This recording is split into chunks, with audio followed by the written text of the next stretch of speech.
Hey, good evening. Thanks for tuning in. I'm Gadi Schwartz coming to you from Los Angeles. And tonight we are tracking the impact and the path of Adalia.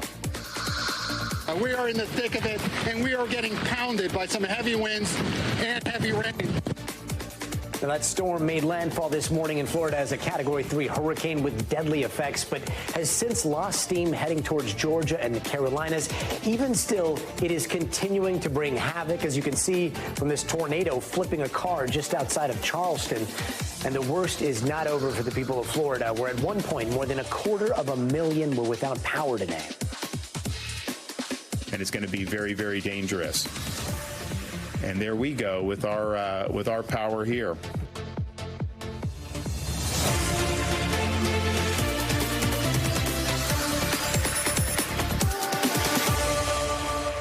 And as we speak, Adalia is barreling down on South Carolina. Holy that car's flying! What the Wild video there. High winds, heavy rain, and at least one tornado was reported, which sent that car flying just a few hours ago. Officials say the two people who were in that car are okay, but right now Charleston is in the thick of it with high tide just minutes away. And Adalia is coming into South Carolina as a tropical storm after getting downgraded just a few hours ago. It actually turned into a Category 4 hurricane overnight before wreaking havoc across Florida. Our team has been covering this storm all day from across the disaster zones. We're going to check in with him in just a bit. But first, let's go to NBC's meteorologist Bill Cairns, who has been tracking this storm for us. Bill, South Carolina is in the thick of it right now. Is that correct? That's the Charleston area, the entire coastal region. They are seeing the peak of their storm surge, and the peak high tide is happening as I'm speaking. We just saw that in the Charleston area. We've been keeping an eye on, this is our inundation map here, how far inland the water is going and the height. Charleston at 3.1 feet. To be top 5 all time, all they had to do was get over 3 feet. To be the all-time highest, it would have to be, beating Hugo in 1989, which was 5 feet. So you can see, like, this isn't just like your average tropical storm. This is an historic event for the coast of South Carolina with the water heights that they're seeing now, and it's happening at dark, too. The winds aren't even all that strong, 40, 50 miles per hour winds, but just all the water's being pushed up. And because of this super blue moon, that's also causing a lot of issues with the astronomical high tides being exceptional. And then we're adding a storm surge on top of that. So the winds in Charleston right now about 41 miles per hour coming from the coast, but Savannah, the water's blowing out. That's why in Savannah, we're not talking about these issues with water. You timed it up well. For Charleston, it was like the worst case scenario of the strong winds coming in at high tide with the storm surge. So that's that 2 to 3 feet of storm surge. Doesn't look like we got up there to the upper echelons of the 5 feet, but just the 2 to 3 feet has done enough damage alone and is occurring currently. Up the coast, by the time the storm gets to Myrtle Beach and Wilmington, we're heading out of the high tide, and that's why we don't think that storm surge is going to cause the same issues. We also, in the last hour, just had a pretty significant tornado up around the Wilmington area, just to the west of town, only by about 2 or 3 miles. It was confirmed by the National Weather Service. We don't know how much damage it has done, but it looked pretty decent on radar as far as the size and intensity. Other areas of concern will continue with these bands throughout the next couple hours, and this tornado watch now extends all the way up through Albemarle, Pamlico Sounds, the New Bern, Kinston, Greenville, Emerald Isle, towards the Virginia Beach and Norfolk area. So we're not done yet with this storm. And you can see that's where that confirmed tornado was, right there on the coast. We also had other confirmed tornadoes a little further to the south. The other developing thing will be this area of very intense rain.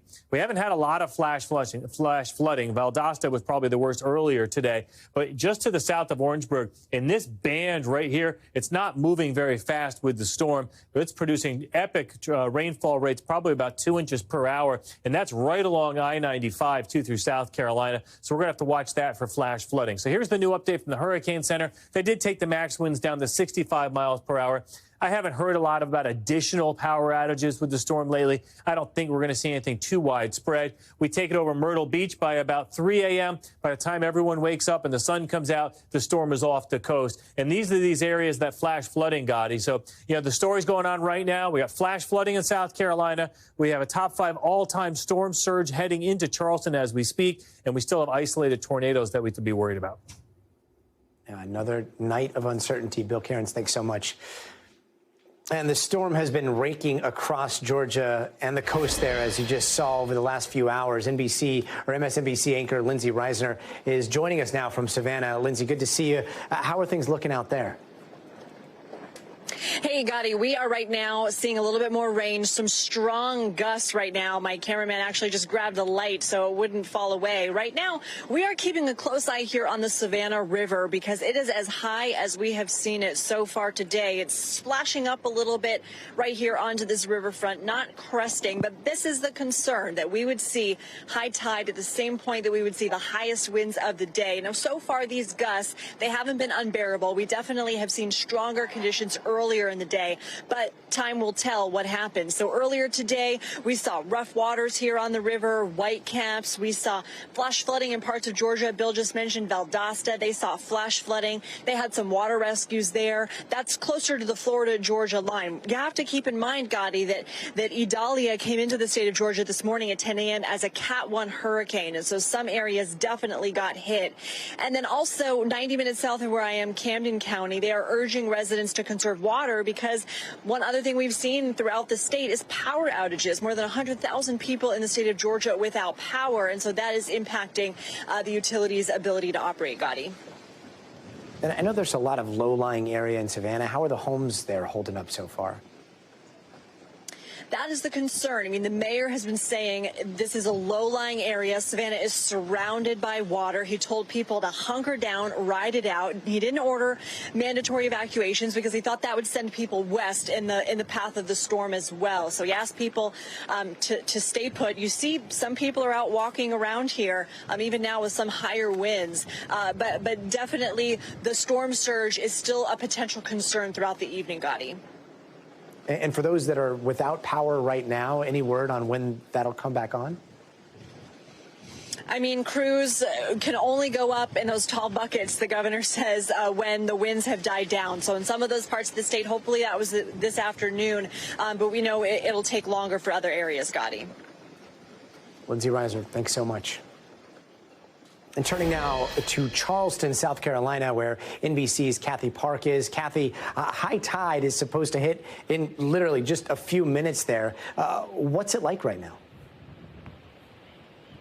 Gadi, well, Adalia has been downgraded to a tropical storm, but we are seeing and witnessing these extreme and dangerous conditions. I want to set the scene for you. We are right by the battery, and behind me is the seawall, and beyond that is the Charleston Harbor. And I would say in the past hour and a half or so, we were actually on that seawall. We were seeing some of the waves crashing over, but it was nothing like what we are experiencing right now. All of that water is now pushed farther inland. I would say I'm standing at about a foot of water right now, and it continues to rise. Officials are saying, look, if you don't have to be out, do not be out right now. But we have seen several groups just kind of taking this storm all in. As you mentioned, high tide, we're just a few minutes away, but it could coincide, of course, with these tropical storm conditions, and it could only exacerbate the flooding in this area. Throughout the day today here in Charleston, a lot of the residents began preparing for this storm. They started stacking up sandbags. We saw the same thing just a few minutes away along King Street. A lot of the businesses closed early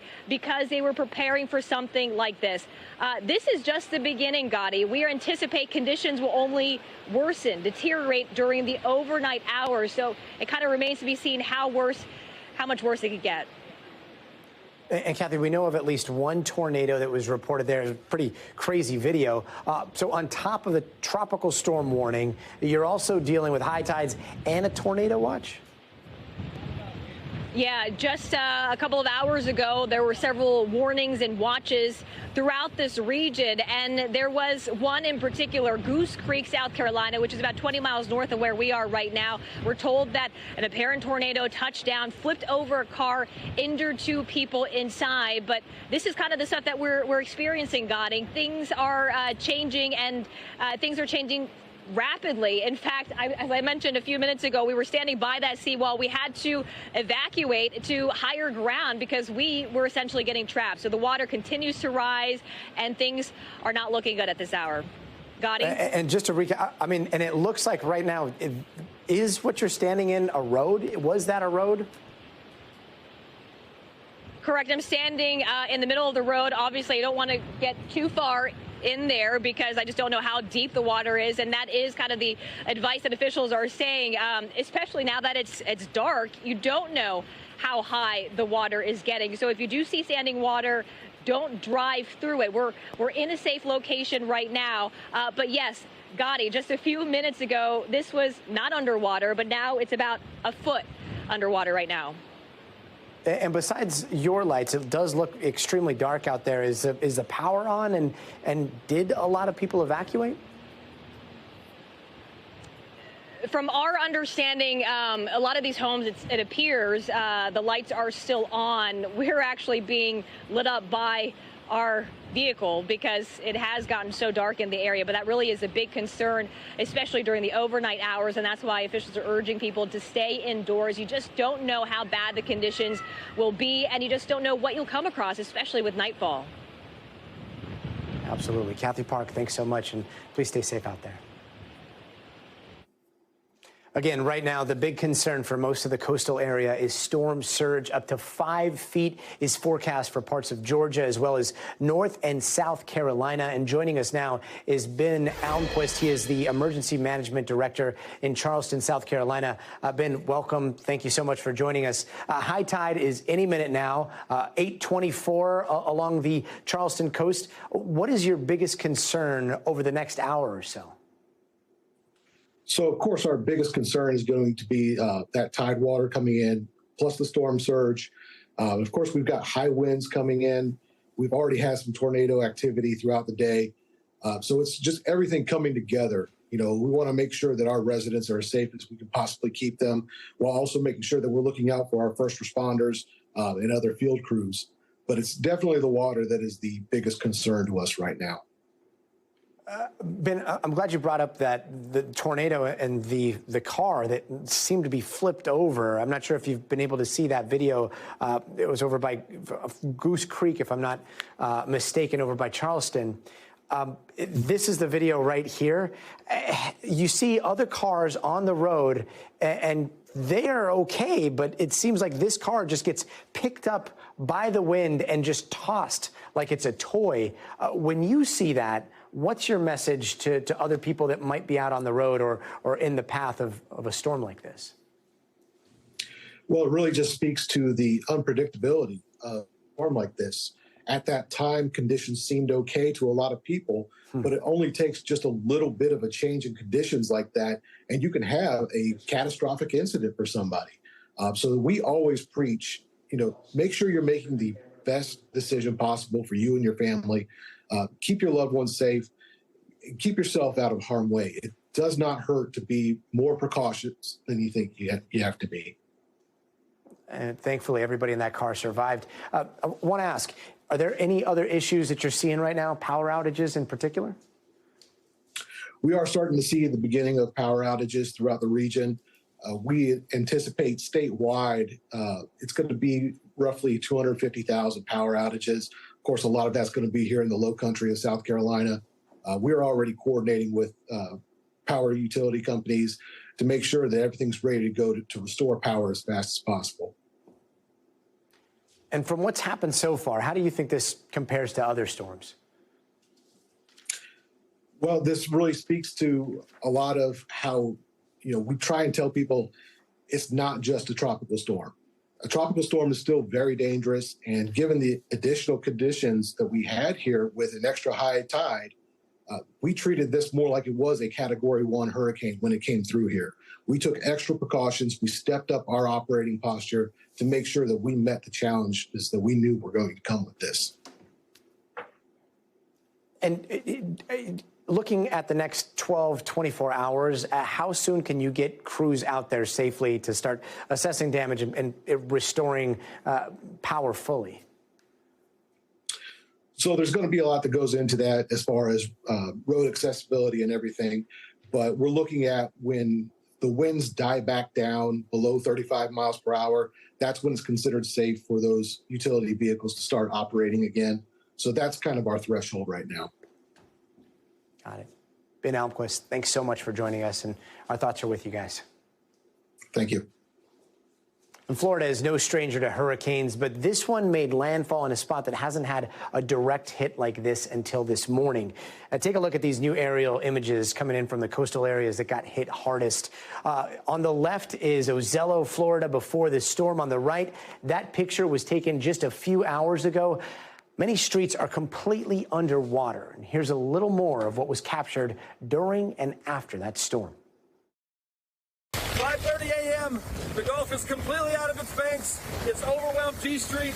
It's coming up the side street here. It's going to swallow up the whole town. We've been out here live since 4 a.m. this morning, and it has been steady, constant rain. Whoa. Take a look at where the water is. Cars and homes. Was this what you expected at all from this storm? No, not at all, to be honest with you. No expectation of this. What a morning, what a morning. I feel bad for a lot of people.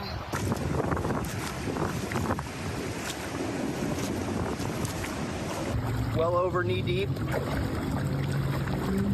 Danny's in the canoe.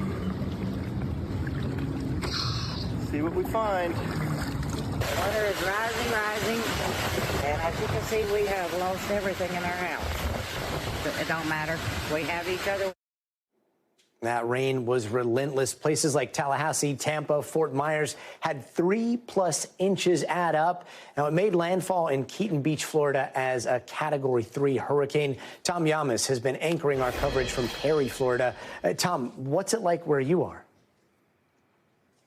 Well, you can see just behind me, Gadi, this is a family here, and a shout out to our great crew that lit this up because it is nighttime here in Perry, Florida. This is a massive pine tree, and it fell on top of the home of a family that was inside. Now, this is an incredible story. They were inside. It was a mother, a father, and their baby. They heard the tree trunk snap, and the father just ran into action. He jumped on top of his child and on top of his wife just to protect them. They somehow made out alive. Another tree then fell down on the house as well. I had a chance to speak to them. Here's what they told me.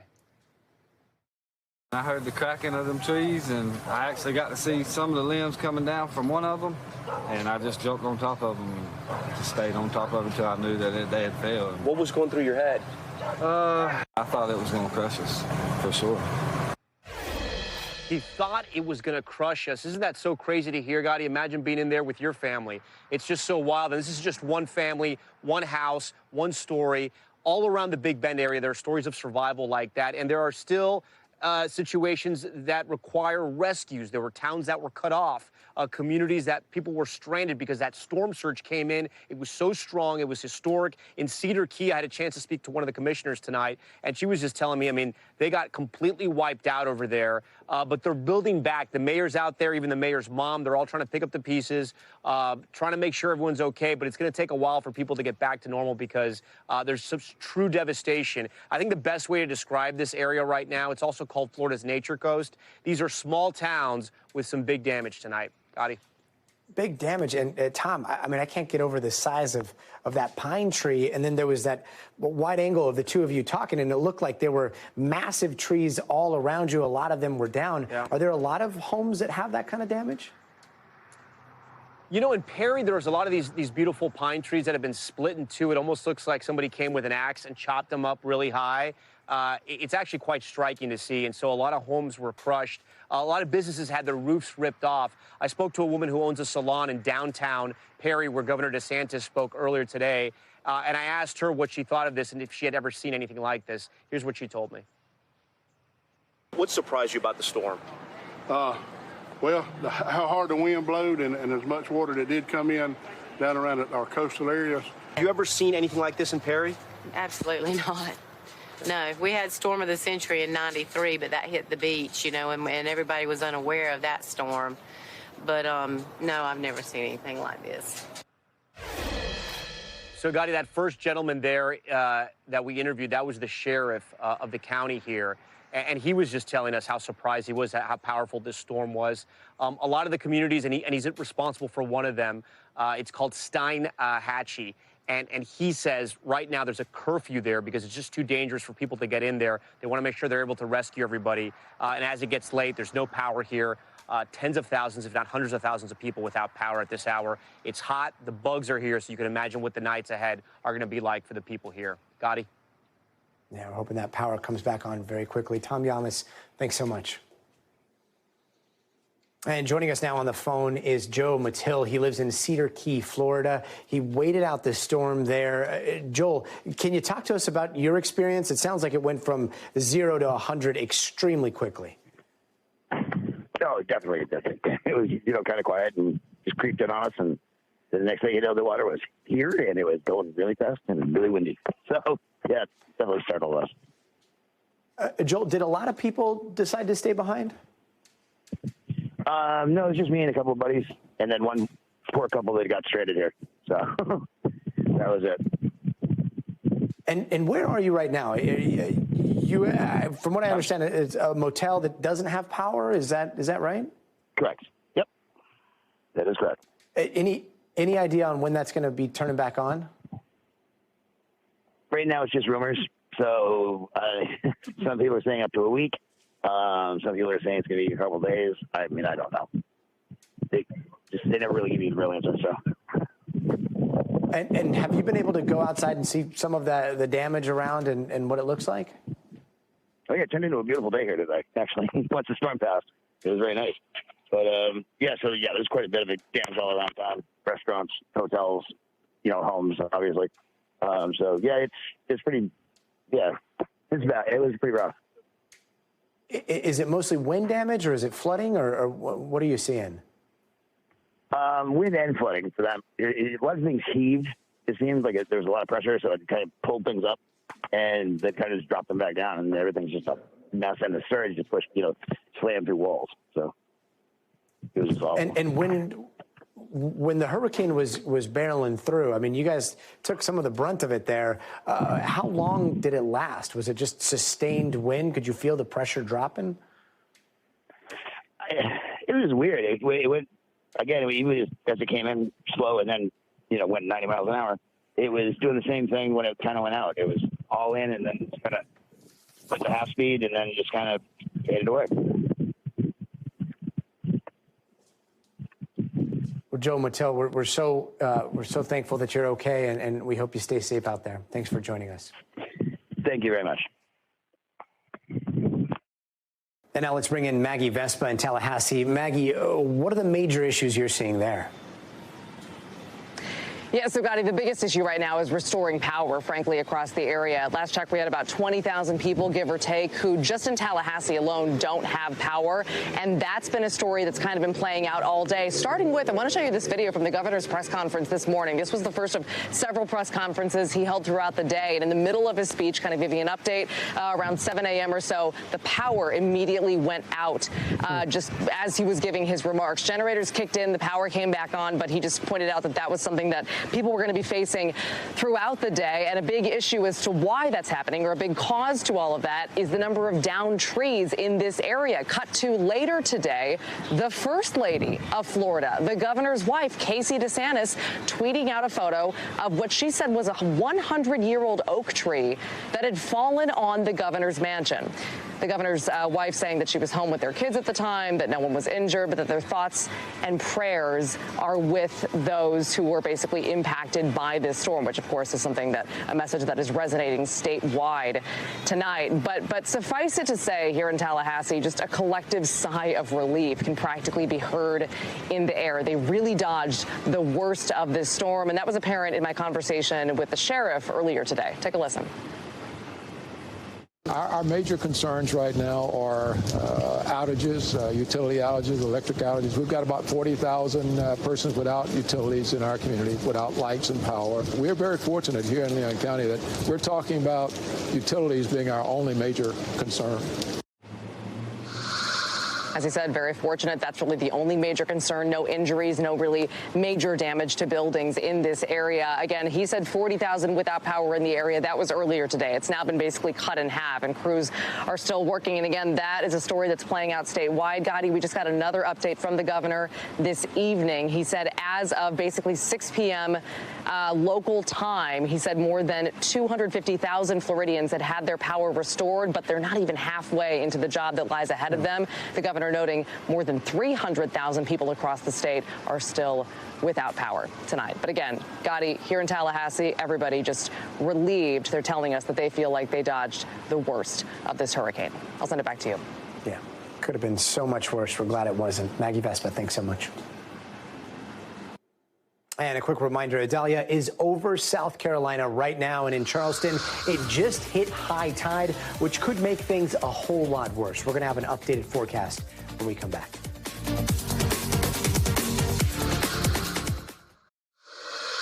And we've been tracking Adalia all hour. It is now made landfall as a tropical storm now in the Carolinas. The high tide is hitting Charleston, South Carolina just now as well. We're getting these live pictures, and you can see how the high tide and the wind is picking up there. Let's bring back NBC News meteorologist Bill Cairns. Bill, high tide just hit Charleston. What are we looking at here in terms of severity, and what does high tide do to a storm like this?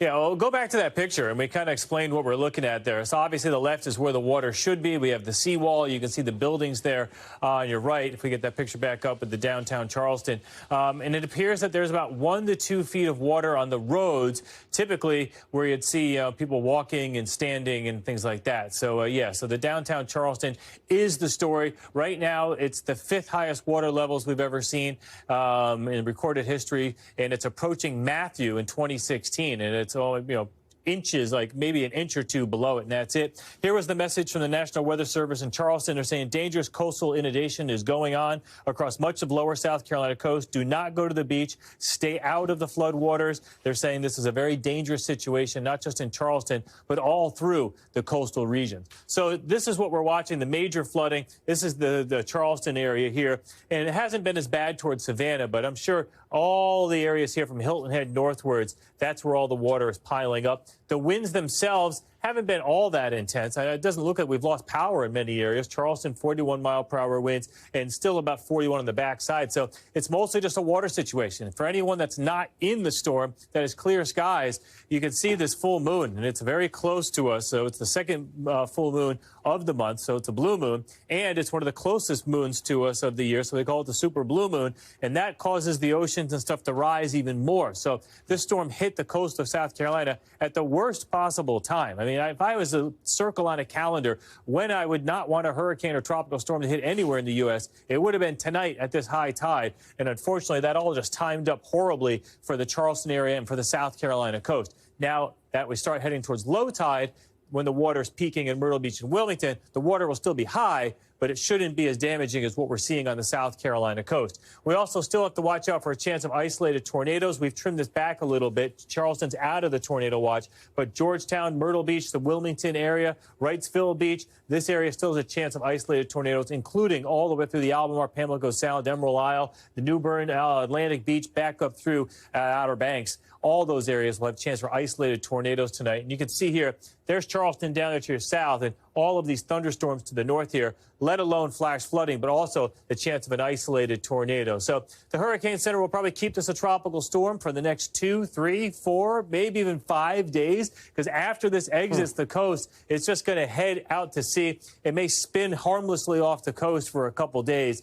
And that's nothing that's going to cause us any Ajima or anything else that we have to worry about. But, this storm should be safely gone by sunrise tomorrow morning. But the cleanup will be still going on. And in South Carolina, all of this water has to collect in the rivers and then head down to the coast, too. We do have flash flood warnings in effect near Orangeburg. That's where it's just pouring in South Carolina. And eventually, as the storm moves northwards, we will see around the Fayetteville area, Lumberton. This is where we also could see additional flash flood warnings. But, that's a pretty big deal if you say that, Charleston tonight at this time right now has its 4th or 5th highest water level ever from any hurricane or tropical storm in their history. We're talking storms like Hugo, Matthew, last year with Ian, and now this storm, Idalia. Wow.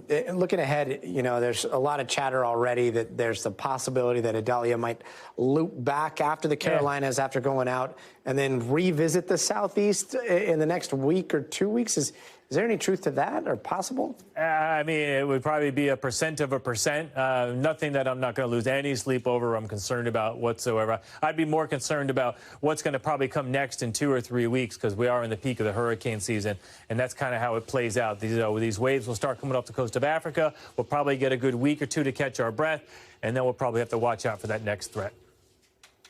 Bill Cairns, thanks so much. And Idalia has left a trail of destruction in Florida. Flooded homes, destroyed roads, flood damage, you name it. And this latest weather catastrophe comes as Florida is facing a historic insurance crisis. Floridians are already paying 4 times more than the national home insurance rate, all while several major companies have already announced plans to stop writing home insurance policies there completely, including Farmers Insurance and AAA.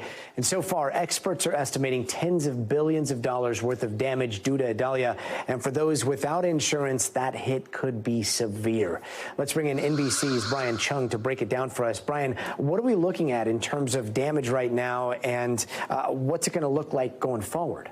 Yeah, well, we did hear from the FEMA administrator earlier today. They were saying that it's basically too early to assess the numerical damage to this. But when you take a look at the other historical storms that have really ripped through the United States, particularly in Florida in the past, you can see how high the numbers might be. You're talking about numbers that could be in the hundreds of billions of dollars. Hurricane Ian just last year inflicting over $100 billion in damage, and that dwarfs in comparison to the likes of hurricanes we saw in 2016 with Hermine, and then, of course, Katrina in 2005, almost $800 million in that case. Now, what we're seeing here when it comes to the Floridian status is really a concern about insurance as well, right? A lot of homes in Florida don't have homeowners insurance, which wouldn't cover wind damage if a tree falls on your home, and they also don't have flood insurance. And in the case of water ultimately coming up and then making a lot of damage to especially your basements or first floor levels, these are big concerns in that area, Gadi.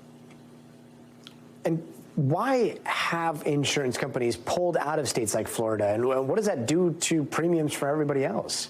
Yeah, well, some of these companies have said that they've stopped underwriting just for business reasons. Now, you can kind of read into the fact that it just might not be as financially viable for them to operate in a state where you're seeing an increasing amount of these types of storms, in increasing magnitude of the types of storms that do hit the state. If there is an insurance company that leaves an area, you can assume that rates will go up because there's lower competition. And if there's only, let's say, for example, 1 or 2 companies in the area, well, they need to make sure that they have enough money coming in from higher rates to cover the insurance claims that will be coming from other areas of the state that might be getting damaged. Now, for what it's worth, if a company leaves a state, it's not necessarily the case that the policies that people already have will stop immediately. In many cases, it just means that once those insurance policies expire, at that point, they'll have to turn to another company, Gadi. And playing this out, I mean, it's kind of alarming because it seems like a domino effect could happen. Is there anything stopping most insurance companies from leaving Florida as well? Well, this is a real conundrum for a lot of policymakers that are wondering, how do we go about making sure that people who have homes will be able to get claims through insurance policies, even in the absence of any companies being around? When you take a look at homeowners insurance, it's very much private driven. It's a lot of companies that are underwriting those policies. But on the flood insurance side, you've basically seen a nationalization of that process. The government, in the case of flood insurance, basically runs the majority of policies, although about 32% of policies in Florida are underwritten on the flood side by private insurers. And this is just a good reminder, Gadi, to say to people, flood insurance is not the same thing as homeowners insurance. Even if homeowners insurance policies will say they have hurricane coverage, usually what that means is that it covers wind damage, a tree falling on your home. If there's flooding in your home, that would not be covered by most or all insurance policies that are homeowners policies. You would need to have a separate flood insurance policy, which again would usually come from the National Flood Insurance Policy, an entirely different thing. So something really important to remember there. Yeah, always a good reminder to check the fine print. Brian Chung, thanks so much. And before we go to break, you got to see this. To those in the Florida Gulf Coast who need another reason to stay off of flooded streets in the wake of Hurricane Adalia, look no further. Hernando County Sheriff's Office posted these photos of a rattlesnake making its way across a flooded street. Local officials, along with the CDC, are recommending people stay out of floodwaters because they could have all kinds of horrible stuff like waste chemicals, and as you can tell by these pictures, deadly snakes. And coming up after the break, an update on Mitch McConnell as he appears to freeze again in front of reporters. Those details are next, so stay tuned.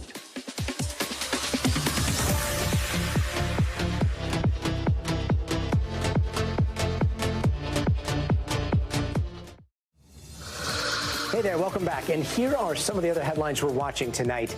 Wildfires in Louisiana have killed 2 people and burned an estimated 60,000 acres. Now, officials say the biggest fire, the Tiger Island fire, is only 50% contained right now. And Louisiana has seen more than 500 wildfires in August alone, partly because of the record-breaking heat there. And major pharmacy chains will start selling Narcan nasal spray over the counter as early as next week. And that includes Walgreens, CVS, Rite Aid, and Walmart. And they'll be selling it for about $45. Narcan is used to reduce overdoses. The FDA approved the selling of the life-saving drug without a prescription back in March. And Ukraine has launched drone strikes in at least 6 Russian cities, including a military airport overnight, according to Russian officials, though Ukraine has not taken public responsibility. Now, it looks like this might be the biggest attack on Russia since the war started a year and a half ago. And a Delta flight from Italy to Atlanta had a shaky ending yesterday. 11 people were taken to the hospital after the flight hit severe turbulence on its approach. Delta says its priority is taking care of their customers and their crew who were hurt. And job growth is slowing down in the United States, according to a new report from ADP. The firm is reporting that private employers added 177,000 jobs in August. That's short of the 200,000 economists were expecting. And once again, Senate Minority Leader Mitch McConnell froze up right in the middle of a press conference today in Kentucky, right after he was asked whether he would run for re-election in 2026. Take a look. I'm sorry, I had a hard time hearing you. That's okay. What are your thoughts on running for re-election in 2026? What are my thoughts about what? Running for re-election in 2026.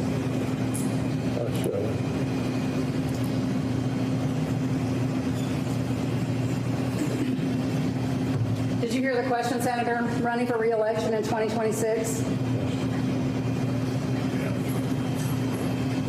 All right, I'm sorry, you all. We're going to need a minute. Senator. Thank you.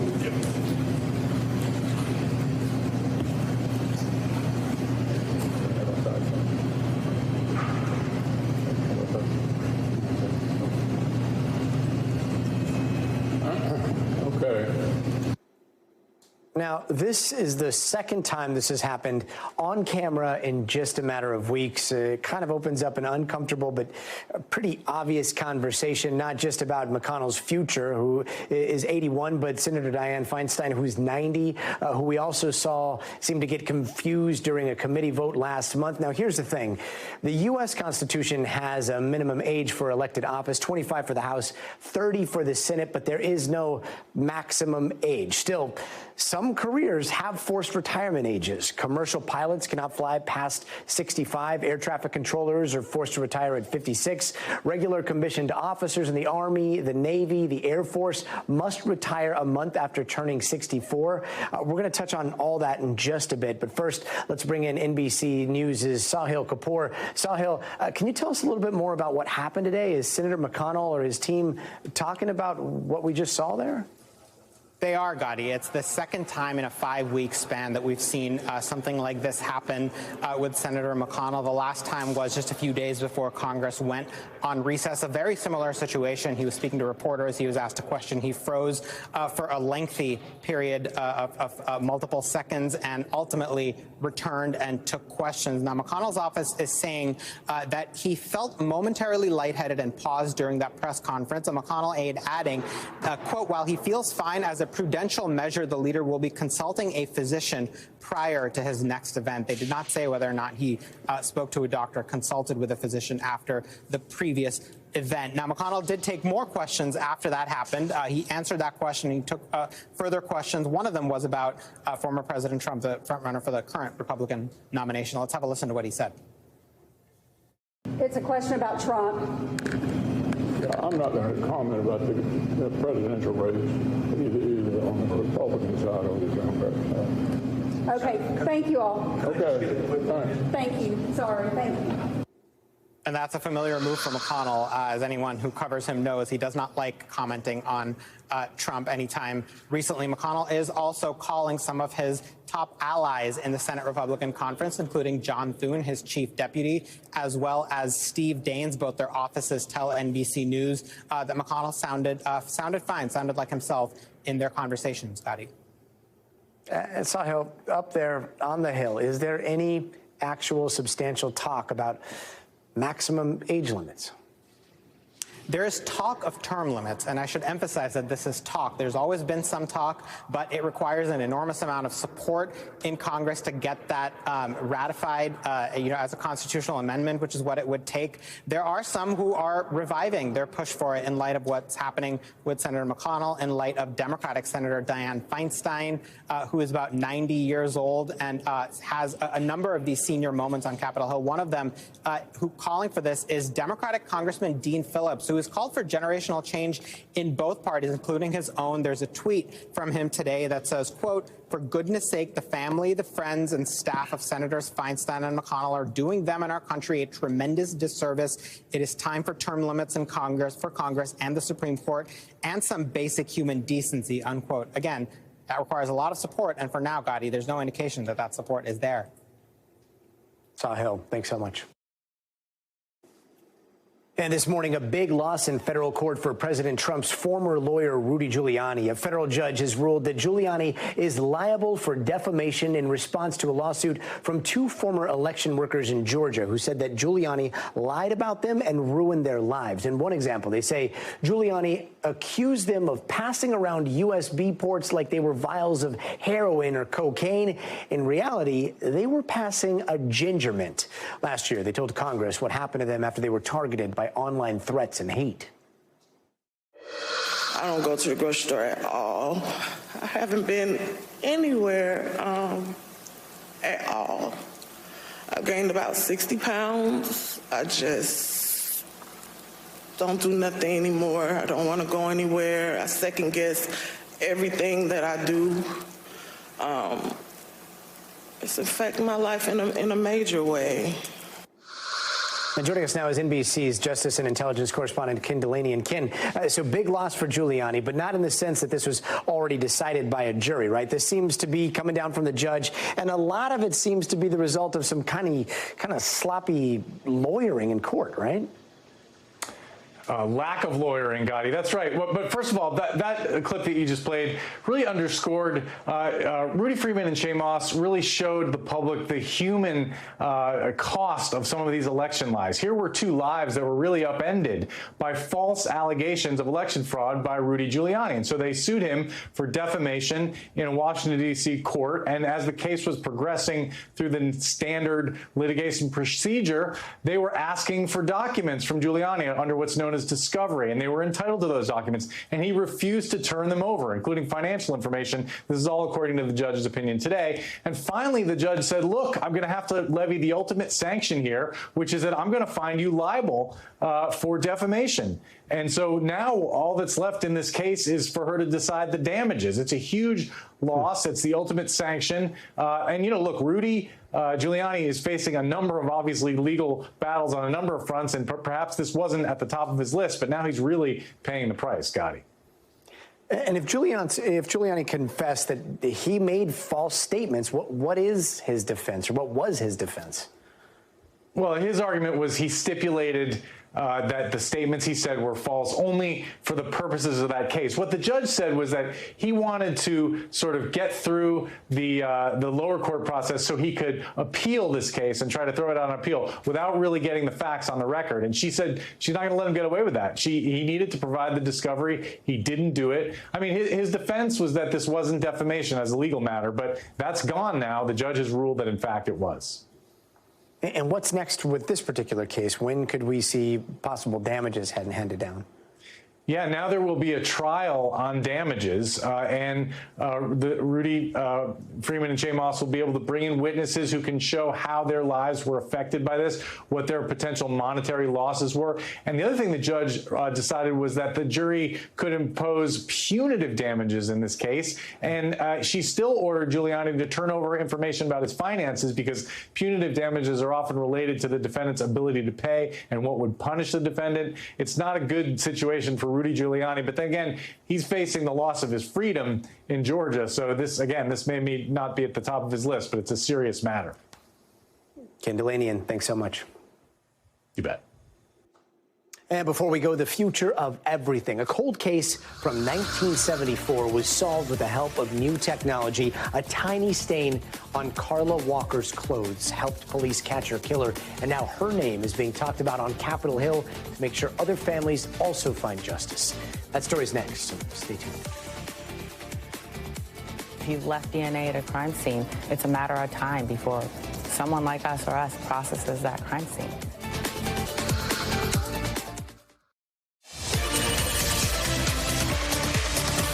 And tonight's Future of Everything starts nearly 50 years ago with the 1974 murder of a Texas woman named Carla Walker, who was kidnapped outside of a bowling alley. Now, her case went cold for decades, and just like thousands of other murders all across the country, the evidence sat on the shelf. And then in 2019, investigators found this very small stain on her bra strap. It was barely visible to the naked eye, not enough for a normal DNA test, but from that tiny decades-old stain, this lab called Othram in Texas was able to create an entire genetic sequence. Then they cross-referenced it with publicly available genealogy databases. We talked to the people behind this technology. Here's what they told us. Here we're building kind of a molecular library of that DNA. So we're getting many copies of it, breaking it up into itty-bitty pieces. And each little piece is like a book in the library that describes some component of the information about that case. How often are you calling law enforcement and saying, hey, I think we've got a hit? Every day. And from that information, police were able to connect a man named Glenn McCurley to that murder. He is now serving life in prison. Now, this new kind of DNA technology is opening up a whole new world to forensic investigators. And today, U.S. Senator John Corwin is pushing for the Carla Walker Act. That's a new bill that would use this kind of technology to solve more cold cases. And that starts with having conversations about how to establish guidelines on using genetic genealogy and how to get funding and to test the staggering number of cold cases that are currently open all across the United States. So joining us now on the phone is Carla Walker's brother, Jim. Jim, thank you so much for taking the time to talk to us about this. I got to ask, what was it like learning that your sister's name and what happened to her could open up a whole new era of solving more cases like hers? Well, good evening, and thank you for this opportunity to speak about this. Very exciting. Out of something horrendous came something wonderful. And there are tens of thousands of Carla Walker families that need this very same opportunity to bring justice to their family and their lost loved ones. And Jim, I know you actually went into law enforcement because of what happened to your sister, right? How do you see genetic genealogy being used by investigators in the next 10 years? You know, it's the tip of the spear. It's a game changer. It's like day and night. It's a difference that's going to bring many, many, many bad perpetrators to justice. Those men and women who have done horrific things, who have thought that they have gotten away with a horrific crime and caused so much carnage and damage, are on notice now that it used to be if we can find out who did this. It's no longer if, it's when we get to you. And we are absolutely coming. And, you know, Othram is involved in so many different open cases across the country right now, so we can't talk about any of those specific cases that are still pending. But given what you've seen with your family's case, how exact is this science? Well, it's you know, I've heard some statistics. I believe it's about 99% accurate. which is amazing. You know, if you go to CODIS, you have a 2% hit, and through the FBI CODIS system, which is incredibly important and is mandated and has to occur right now.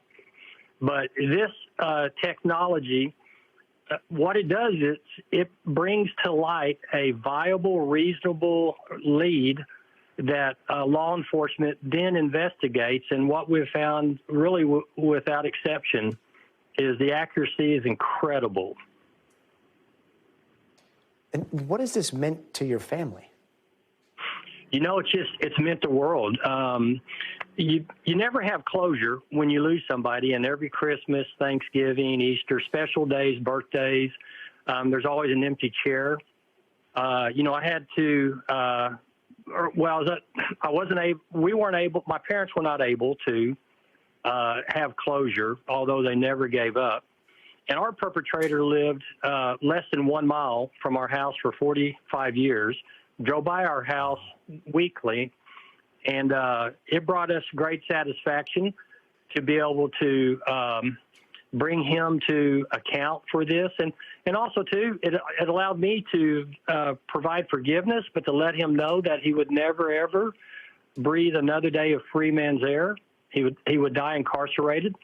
And I wanted to let him know that the Walker and the Army that his actions created, along with the forces of Othram Lab and amazing law enforcement professionals, culminated in bringing him to justice. And that was of great satisfaction to us. Jim Walker, thank you so much for joining us tonight and your time and your insight. And again, our condolences to your family, but hopefully this helps bring that closure. An incredible story. Well, thank you so much for this opportunity. Sure.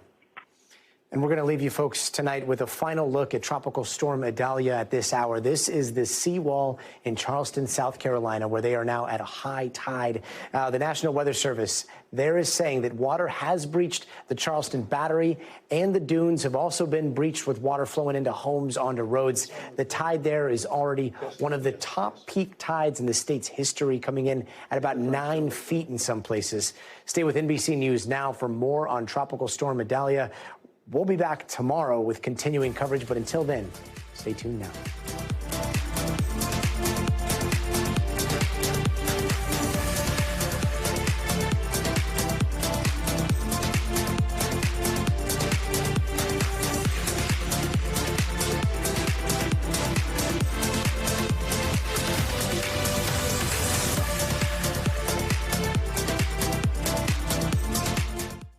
Thanks for watching. Stay updated about breaking news and top stories on the NBC News app or follow us on social media.